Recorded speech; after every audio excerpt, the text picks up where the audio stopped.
Hey everybody, this is Yami Jaramillo, also known as Miss Yami Mommy, here at Finding Alignment with Dashawn Is on channel 369 on YouTube. Word. What's up?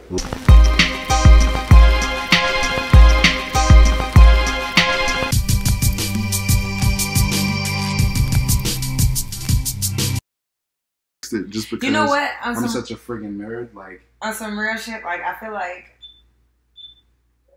I have lost my language nerdom like I used to have it. Yeah. But I used to be so like big on using big words and all this shit like that because I was so like I worked really hard to learn this fucking language. Yeah, yeah. Y'all gonna know I'm fucking smart. Yeah.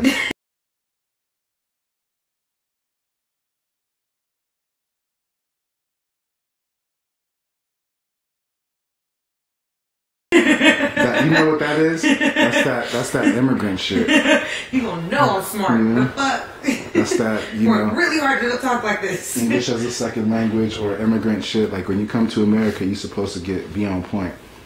Like my family's Jamaican, and they were always big on like losing your accent and talking like an American. My dad was. Not so much everybody else, but my dad definitely, because he had a cousin that came over before he did. The cousin was 11, and of course, because he's Jamaican and Christian, he's a child prodigy, crazy smart. So he was in high school at 11, and the people around him didn't like that shit. They knifed him and threw his body on the subway tracks. You know what I'm saying? So my dad coming over at 14, you know what I'm saying? He's like, wait, what? Because he had an accent, he was smart? Yeah, nah. Y'all gonna pretend to be American today. Yeah, that's not me. So he got rid of his accent immediately. Yeah, my mom didn't have that option. She tried really hard, but there was no shaking that shit. Spanish, right? Thick Spanish. Yeah. Freaking love it. I love any melanated woman with an accent. I can't help it. Any melanated accent. Okay, so we've already started, by the way. Oh shit. Oh, okay. Yeah. Let's keep all your attention right here. Stop looking at other shit. All right. But we got you with and without glasses. We're good. All right. Okay, so, what are you working on now? Because you are one of those people. You're one of those people who does literally everything. I do a lot. Yeah. Right now we're about to we're working on Color, which is a collaborative creation laboratory that we're going to be launching in 2020 here in Atlanta. Who's we? Me and a group of other creatives, a couple of real estate friends of mine kind of presented me with an opportunity, and it kind of snowballed into one of my dreams, which is to own a space where I can help provide opportunities to other creatives and give them resources to things that normally they don't have access to. Nice one. At least not easily, and when you're just first starting off, at least, you know. I love that so much about Atlanta, how collaborative this city is. Like, you can't, I don't know about other people who've been around, but I've been around the block. Like, a lot. New York is dope. LA has got its pockets. The Bay I love, you know what I'm saying? And there's some southern cities like, what's the one? Austin is the one that's coming up, really? Austin, Tampa. Yeah. But, you know, I've still never been any place where there's so much friggin' talent of all backgrounds, you know what I'm saying? All colors, all backgrounds of artists, but like most of the people I know are creative here.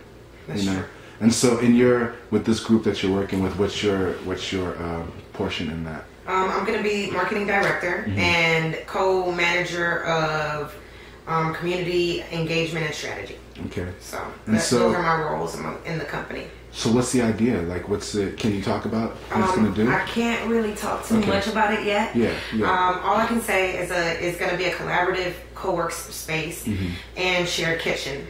Nice. Where we're basically painting a different picture of what the creative entrepreneur is. Normally, creative entrepreneurs are known for not having healthy relationships, are known for not sleeping, are known for living a very unhealthy lifestyle, are known for what other stereotypes we have. We're known for being broke. We're known for, they say that we don't know how to get money. We just know how to do creative things because we lack professional skills. They say a lot of things about us, but a lot of these things aren't particularly true like they used to be, because there's no need for, like, for example, the whole concept for me, particularly my end game, is to end the concept of the starving artist. we don't need to be starving artists no more. There are does. too many ways to make money out here. Now let's teach everybody how to make this money so this could really be fun. Yeah. Let's see how many things can be created. I don't see competition. I don't see people as competition per se unless they were doing the exact same thing as me. But even then, like, you kind of want them to win in a sense because it creates a community. It adds value to your city. Yeah. It adds to economic growth. It adds to jobs. See, I think that's the ATL thing. I think that's a part of what I'm talking about, right? So you have all these artists, and even for the people who are competitive, you still want the others to win. You have to. Were you around when Fabian started doing that WWF? WWFA or something like that. Piece of doo-doo for Haman Piku. Your name rhyme with doo-doo. Poo-poo. You destined for whackness, motherfucker. That's why your name rhymes with all types of just poo, doo-doo, boo-boo, and what's another word that has a double O in it and means shit? That's your ass. Bahamut come up with my stuff, look like Mr. Glass, fucking up my whole vibe. Everything was fine until this motherfucker show up with his fake ass belt, probably made out of painted copper and that imported plastic from China that they getting sued for right now. That's what you is, man, counterfeit, and it's probably got asbestos in it, some bullshit. Whack motherfucker. Hell of a hot Atlanta too, bitch. Beat it, motherfucker. Beat it.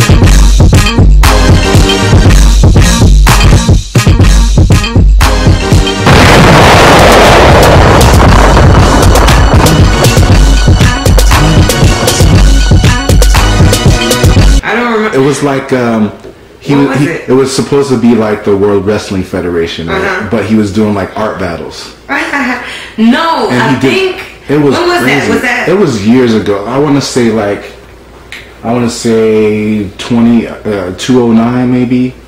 Yeah, 20, I was around. Maybe 2008, 08, 09. 09 was my first year getting hired creatively. Okay.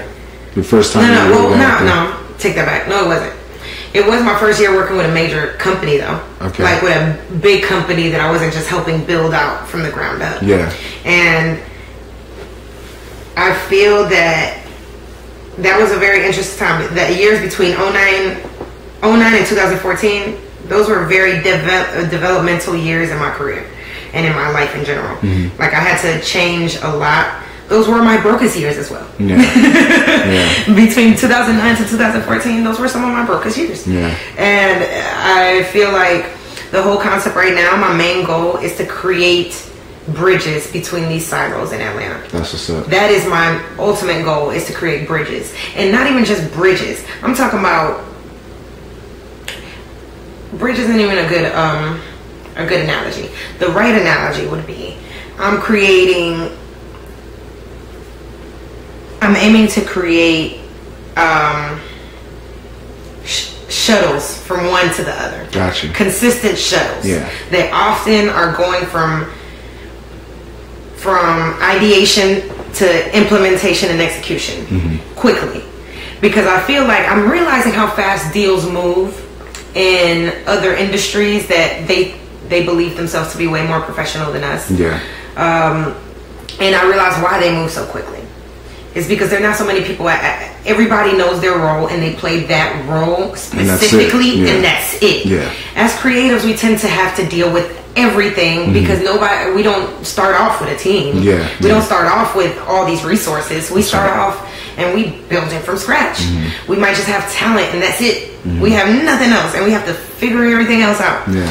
And I feel like, yeah, you could go the route of art school and learn it that way. You could go the route of being the starving artist and learn it that way. But I feel like there's so many other ways in this independent bubble that no longer have to be starving anymore. I totally agree. And especially if we work together.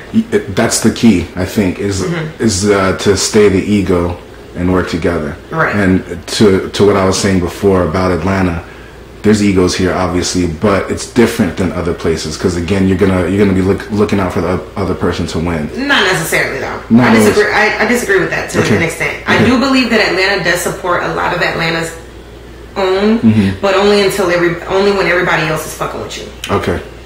However, that's the same in any city. Yeah.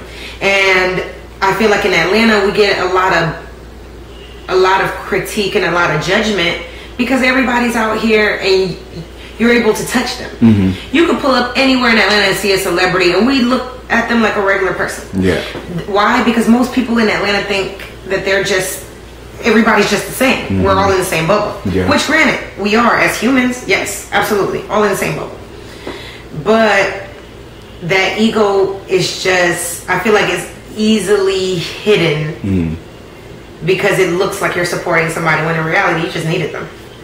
Yeah, I can see that. So yeah. In reality, you just needed them. It's just easy to pretend that.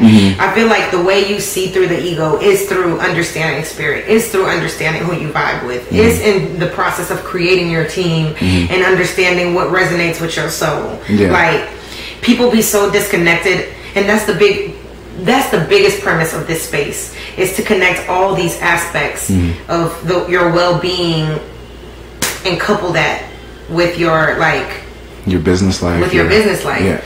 But like in a way that it just seems natural. Okay. Like, you get what I'm saying? I feel that's why one of the biggest components is the shared kitchen space.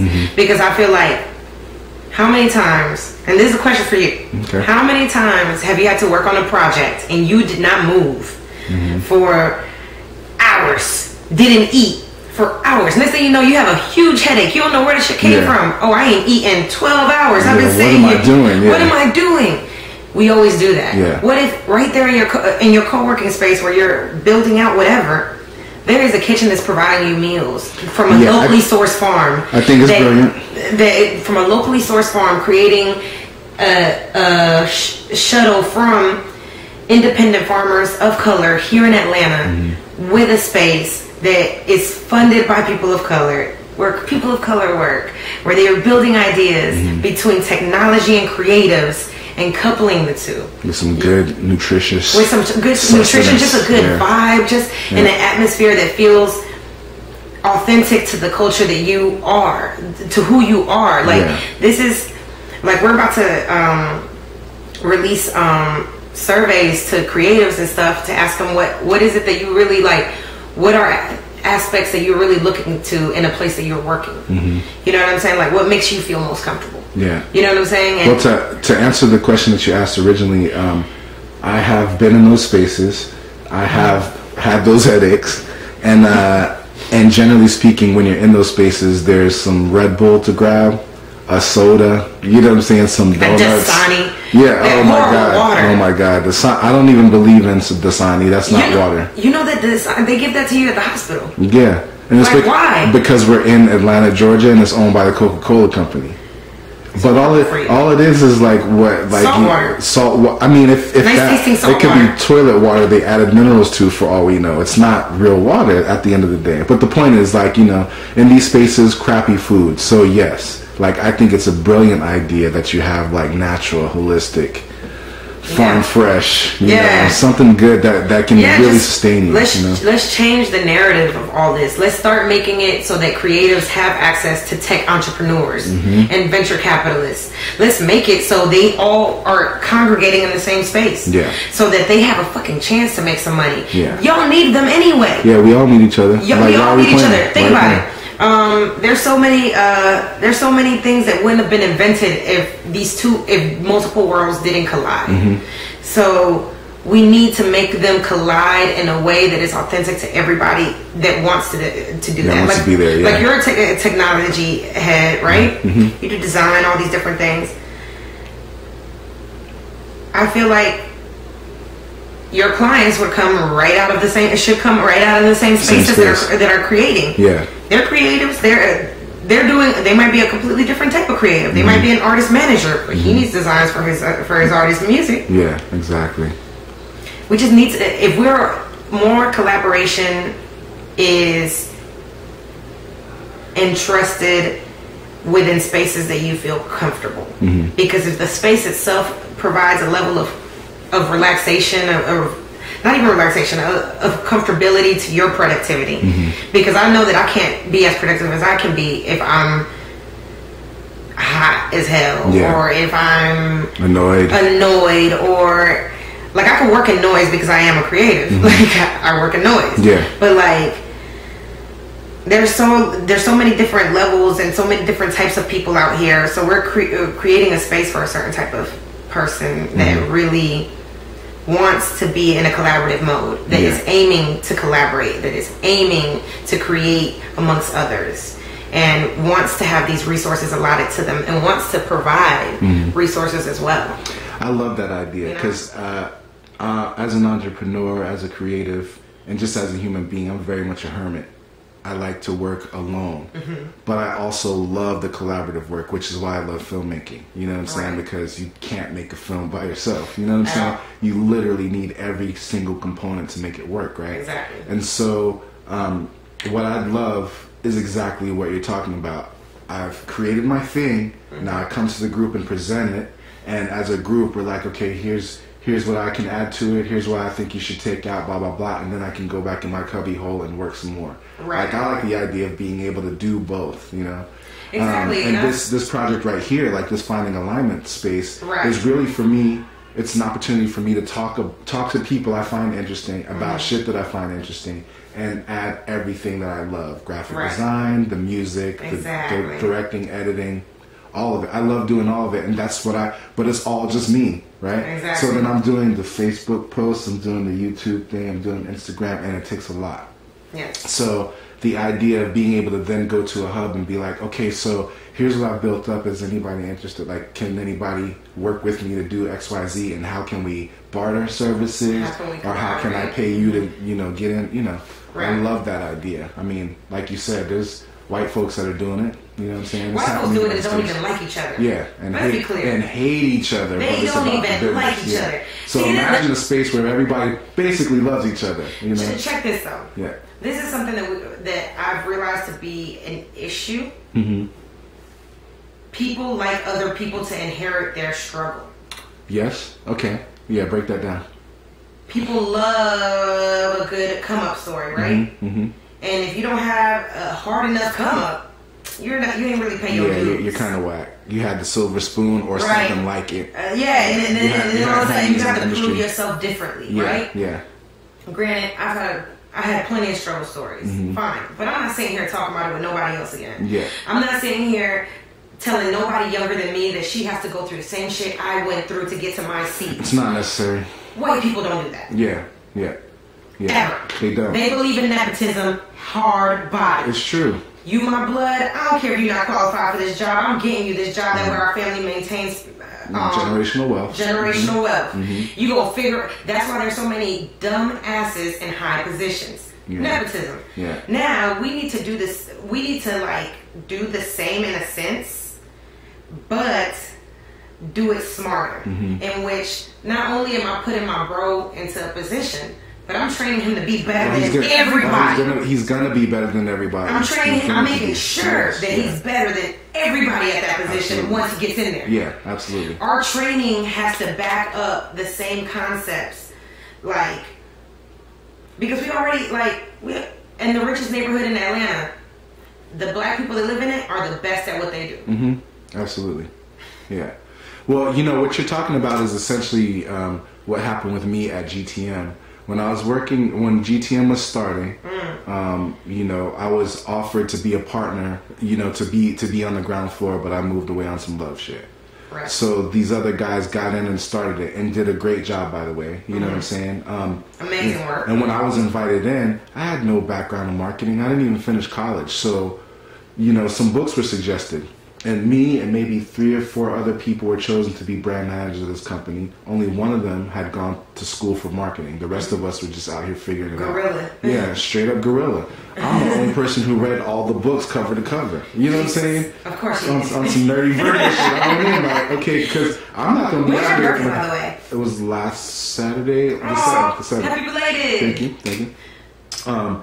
And so I went in and read these books, and to your point, is because I didn't have an education in it. I didn't want to be made a fool of. I had suffered from homelessness a year before that. So my whole shit is I'm going in and I'm banging this out. I'm making sure that I'm on top. You know what I'm saying? And so I feel like, you know, anybody else who was a brand manager at GTM can argue with me, but I was the best brand manager they had by far.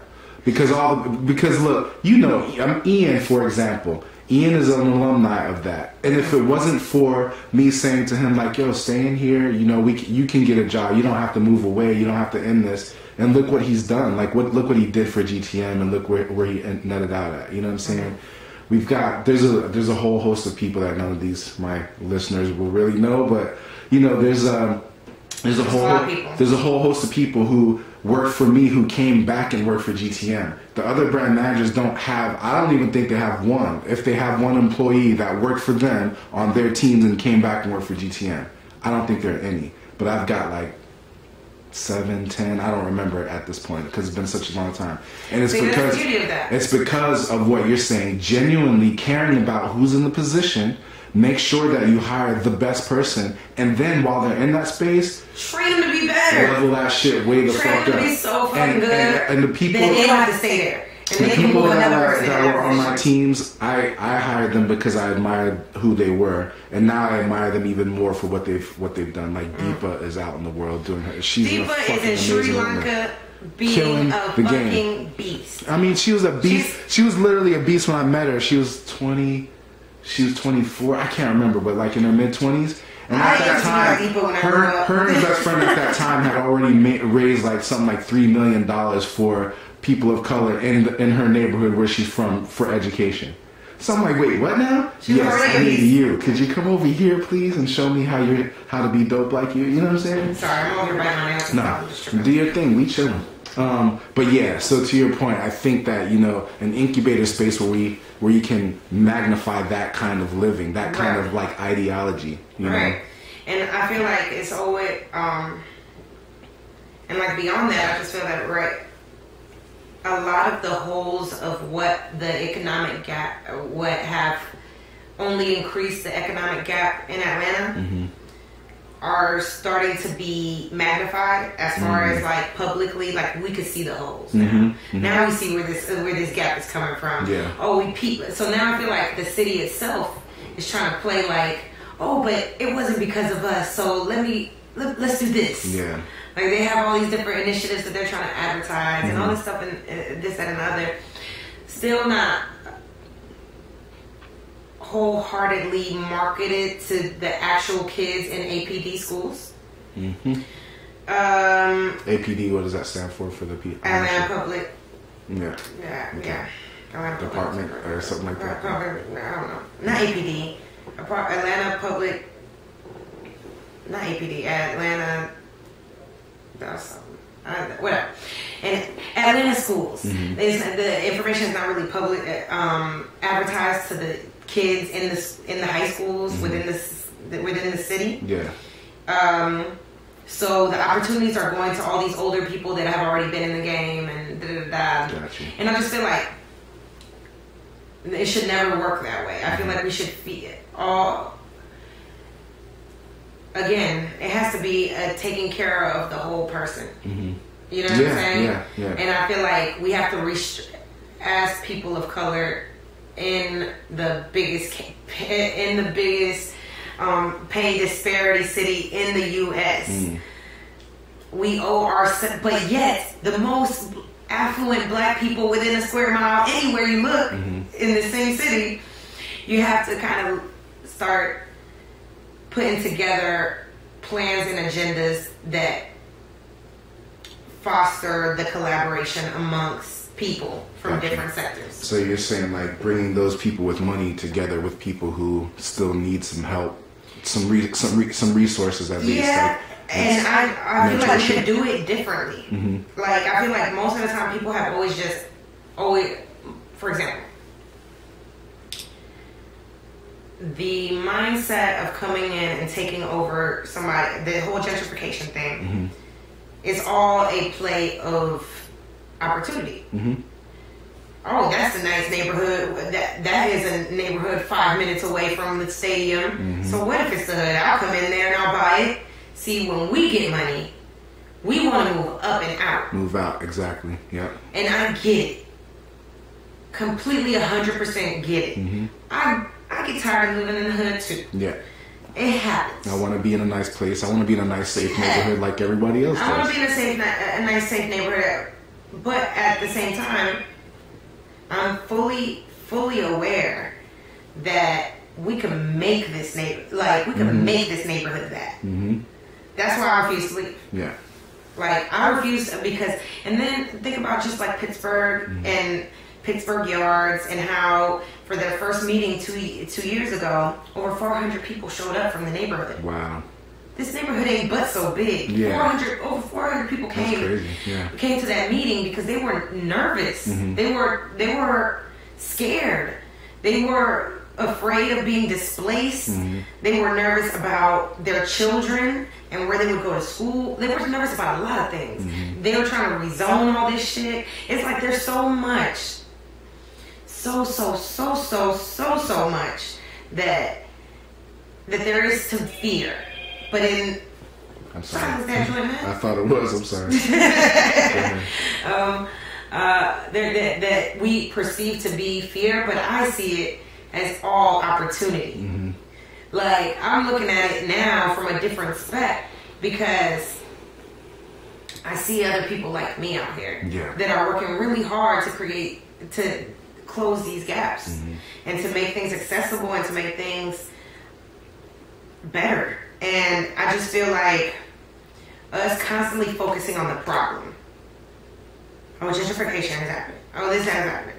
It's not doing shit. Mm-hmm. What are you doing? Yeah, but what are you doing though? But what are you doing? And I get it. Most people don't even know what to do. Mm-hmm. But one thing we can do is get educated on what's going on.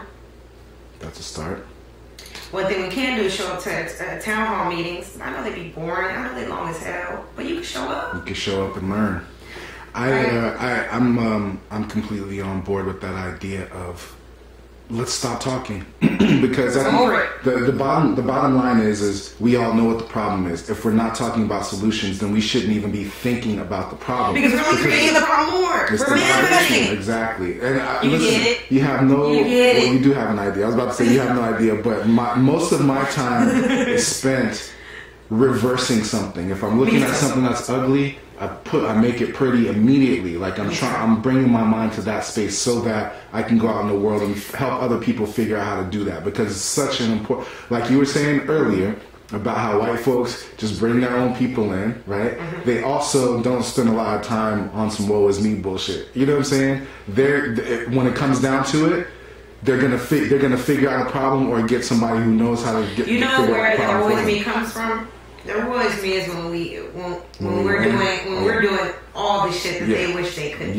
Yeah. They can't do it as cool as we can do it. That's true. Like, we can do all the same shit. Yeah, it's just gonna look cool over here. Can do and all it's gonna look shit. so much saucier over here. We can do the same shit, to be sure, but it's gonna have so much extra sauce. We know it looks fly on us. It looks so much fly on us, and that makes them mad. Listen, I really appreciate any peoples on this planet who can look at that realistically and say, yeah, that's the truth. Because because I'm a multicultural person, I got people from around the world, and when I sit down and break bread, the ones that I fucks with are the ones who are like, you know what, your shit is fly. That's why we love it, because the shit is fly. It's like, okay, I know this, and I'm glad that you can admit it for yourself and to yourself, so that there's no hate. Yeah, so there's no hate, because there doesn't need to be hate. I feel like there never needs to be, like, I'm past that, yo. Like, I want everybody to win. There's enough people on this earth. 7 billion? Alright, that's enough. If they're gonna be more, like, half of motherfuckers are getting wiped out because of climate. Like, dude, you might as well shoot your shot. Shoot every shot. Stop fucking about. Let's go. Shoot that shit. Like, right now, I'm trying to fucking get my stuff together to shoot all my shots. Mm-hmm. I feel like I just started really shooting. I've been just dribbling and practicing for a really long time. I'm now in the game. Mm-hmm. And everybody says that, like, you're tripping because I've been doing this for so long. But I didn't feel like I had control of my own. I didn't feel like I had control over what I was doing with my own career for a really long time. Mm-hmm. I felt like what do you attribute that to? Lack of confidence. Mm-hmm. the whole way. Look, I just No gotta, way. before you go any further, that's why I fucks with you. That's a part of the reason I'm fucking with you, is because you're not pointing your finger at another motherfucker. It ain't the white man's fault if you're fucking up. It ain't your. Listen. Yo, they have their structures. They have their systematic they're oppression. there. We know this. But we get it already. We get that. It's a part of the structure that we live in, and look what we've done to get around those things. Yo, tell me why. I was talking to somebody yesterday. Seriously, I was we were talking, just kicking shit, talking, right? And he asked me, no. He was saying, because we were watching a documentary where we were talking and stuff, but it was like in the background. And he looks over and he was like, so what you mean is, so if you really believe what you say about vibration, like, so every time I get to talking about all this metaphysical stuff, they try to play it like if it's not science. Yeah.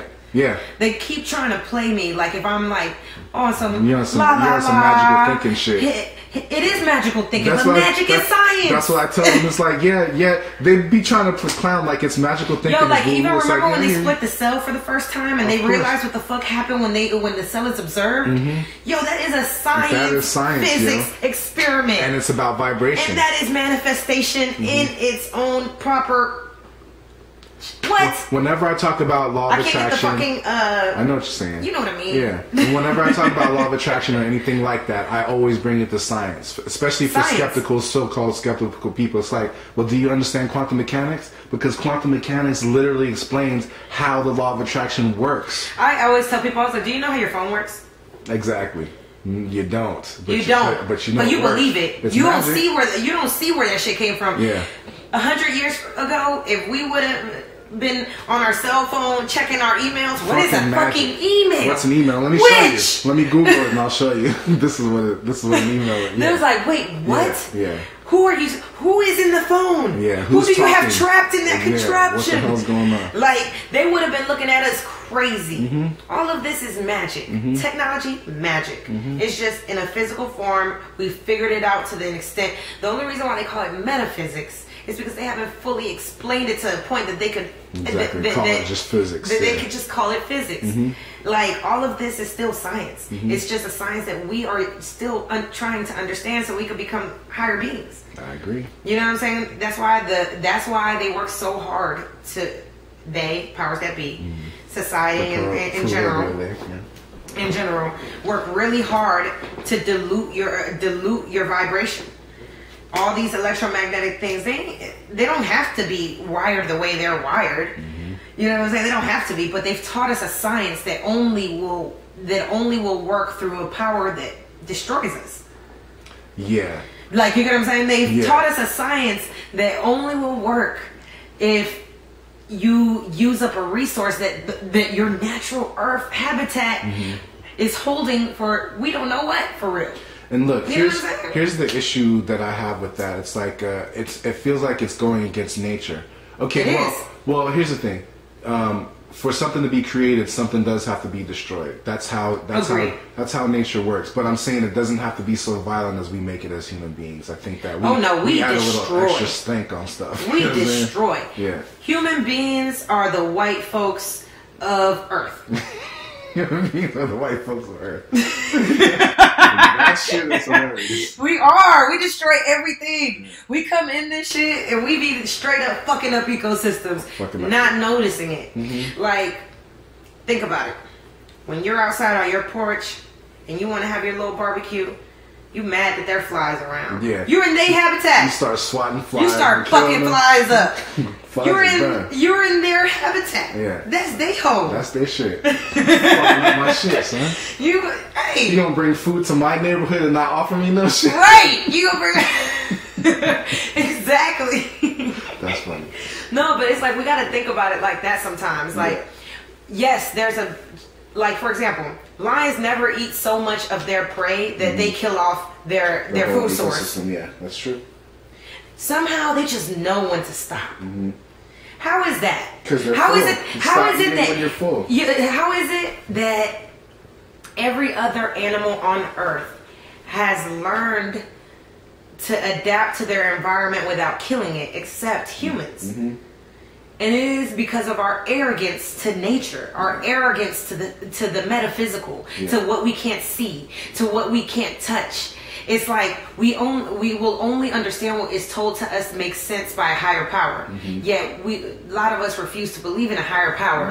And when we do believe in a higher power, we believe the higher power only gives us certain power. So we believe in a limited power. And then it's like, but what's the point if we were the one creature on earth that can create everything we fucking want? That shit seemed backwards, don't it? It's crazy. Like, and when you start breaking it down like that to somebody that really is completely skeptical of everything about spirituality, everything about the non-physical, they start feeling really fucking stupid. They should feel stupid. And they start feeling really fucking ignorant. Because I think what it breaks down to is like we are buying into a program that is made for us. When you unplug from the program, you don't even have to ask questions anymore. You can literally sit in silence and be like, oh shit. Because the answers come, they bubble up. I sincerely believe that. I agree. And as a hermit sort of personality. Education comes from the Latin word idoku. Idoku, right? It comes from within. It doesn't come from without. Dumbasses like exactly. So that's Darwinism fucked everybody up. Yeah, it did. Darwinism fucked everybody up. Yeah. And I get what he was trying to do. And for trauma, I'm not mad at him. He was trying to do something. No, for trauma that makes sense. Our body is a certain level of machine. Yeah. But we cannot limit the machine from what we can see and hear. Like somebody was telling me, oh yeah, chakras. So can you cut into you? Can I cut into you and see a chakra? I was like, well, when you break a phone, can you see its reception? Yeah, can you see the words coming out of the voice, the speaker? I was like, what kind of fucking sense are you making? When you break a satellite, does all the information just fly out of it or something? Like what? No, it's non-physical. That's not how it works. It's not. It's deeper than that. It's felt. The Akashic records felt. You know what I'm saying? Like you can't even. Nobody can give you directions to that. That's like the show Westworld. And in the game, he kept trying to follow and win. It was like, you can't win this game. This game is for you. This game is not for you. And they kept telling bro, it's not for you. He wasn't believing it. Turns out it wasn't for him. Now was it? Like there it is. So it was like a lot of times we just go, and the reason why it feels like such a jab on our whole existence is because we learn to identify ourselves to everything that really isn't truly us. And it wasn't until I stopped, like I definitely like I've always been like kind of, what was non-physical always mattered to me more. But I had to realize that in this physical world, there requires balance. There is the yin and the yang. There is the physical and the non-physical. You have to understand both. You have to live within both. That's why you were blessed to be in this program. You were blessed to be in this space. Because you get a chance to create out of nothing. And you don't even realize that you have it because you're born into whatever circumstance. And unless you were born into a circumstance that automatically gave you that type of mentality, you have to figure that shit out through trial and error. And it's just like but I feel like all this shit is changing so much right now. The powers that be are falling. We're seeing, I'm kind of happy that Trump happened in a weird, fucked up type of way, even though it made my life harder as an immigrant, because the fact that now you see the holes in the government. We've been, as people of color, we've been seeing it. We've been known the system was fucked up. We've been known this shit. But for this motherfucker to be having running the country like the mob, like real as the mob. Before they used to do it all the time, but very subtly. They kept it under wraps. Obama was a pretty face. Clinton was a nice voice. He was like, you know what I'm saying? Like, there were always these things that made it kind of okay, but now it's like, nah, this system got to change. Some shit got to go because this ain't it.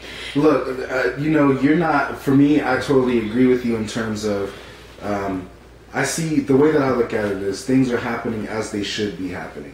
It does. It is. When I'm in my own spiritual space and I'm not involved. This had to happen. Yeah, exactly. This had to happen. If I'm not involving anyone else in my spiritual thoughts, in my spiritual space, I understand this to be exactly what it's supposed to be.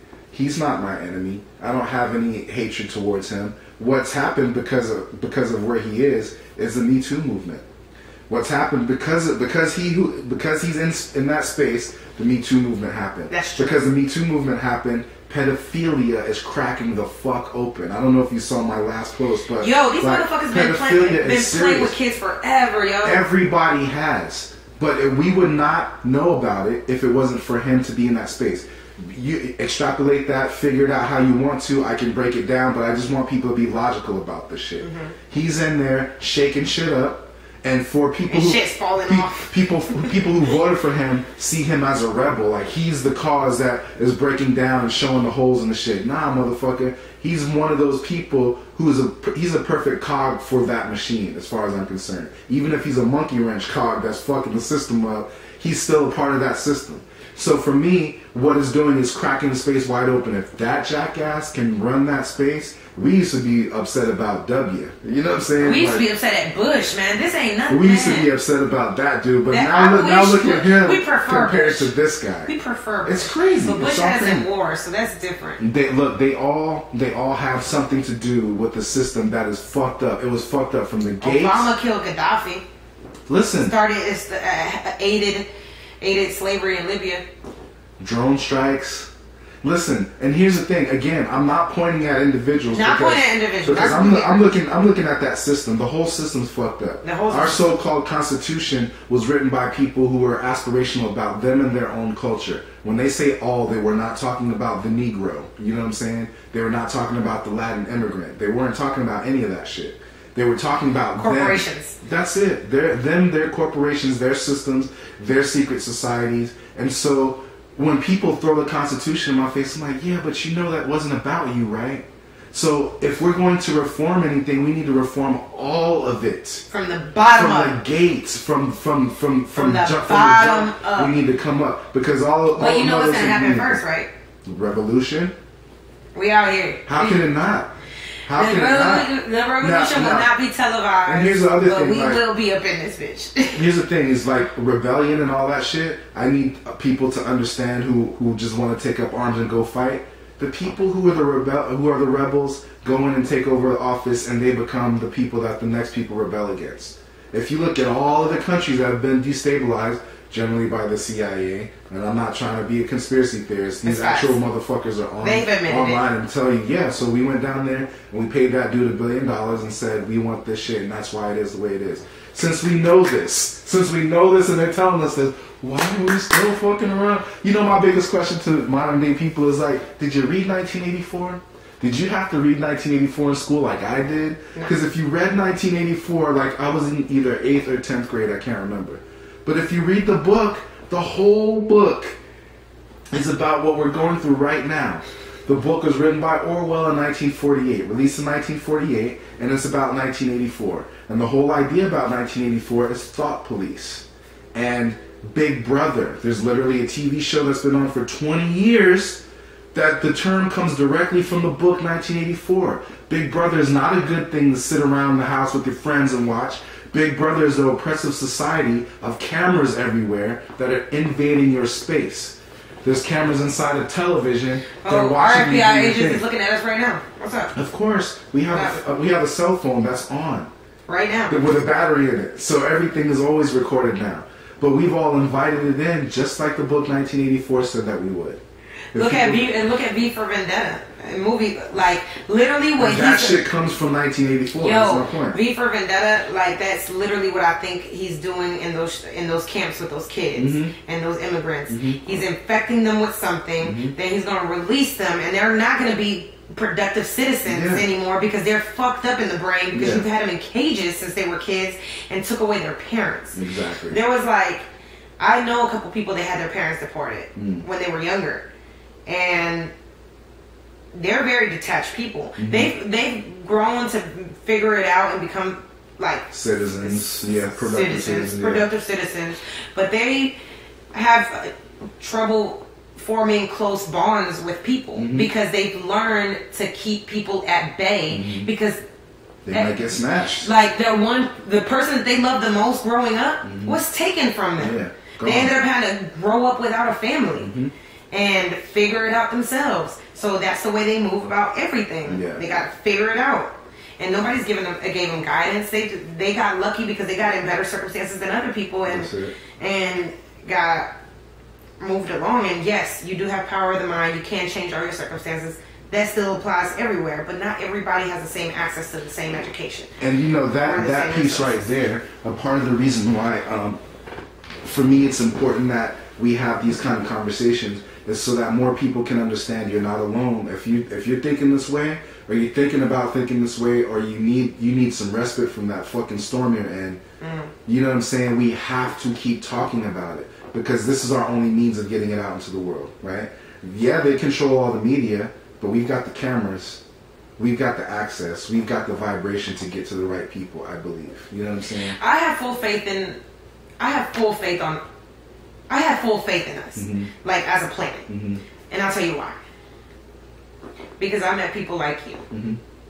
And I met at least 5 other people that were on the same shit. Like when I'm bringing up, like, yo, have you ever heard of, like, I'll bring it up randomly and sound like, have you ever heard of ovarian breathing? And, you know, like I've been studying Taoist practices and stuff. So I was wondering, like, and there'd be other people that would jump in the conversation, like from the other, yo, I have, like, it might not be my friends, it might be some complete stranger, like, yo, I have, and all of a sudden now we have a whole conversation about it. We're exchanging ideas, we're talking all this shit, and I'm like.